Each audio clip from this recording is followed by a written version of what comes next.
তীব্র রূপ নিয়েছে ভারত পাকিস্তানের মধ্যে উত্তেজনা। সীমান্তের কাঁটাতারের দুই পাশে থাকা সেনারা যুদ্ধের জন্য নিচ্ছে প্রস্তুতি। তবে বড় কোনো দেশের সমর্থন না পাওয়ায় এখনও অ্যাকশনে যেতে পারেনি ভারত। যদিও ভারতের সম্ভাব্য হামলাকে ঘিরে পাকিস্তানের প্রস্তুতিও শেষ।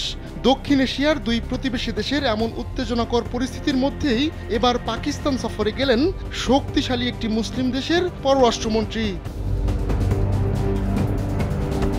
যুক্তরাষ্ট্রের সঙ্গে চোখে চোখ রেখে কথা বলা সেই দেশটির পররাষ্ট্রমন্ত্রী আব্বাস আরাকচি সোমবার ইসলামাবাদে পৌঁছান।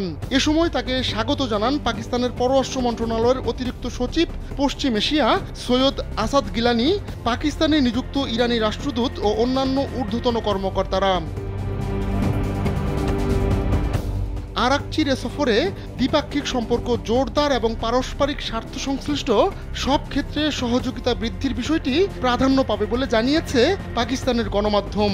সফরকালে পাকিস্তানের প্রেসিডেন্ট আসিফ আলী জারদারি, প্রধানমন্ত্রী শাহবাজ শরীফ এবং উপপ্রধানমন্ত্রী ও পররাষ্ট্রমন্ত্রী মোহাম্মদ ইসহাক দার সহ গুরুত্বপূর্ণ নেতাদের সঙ্গে বৈঠক করবেন আরাকচি।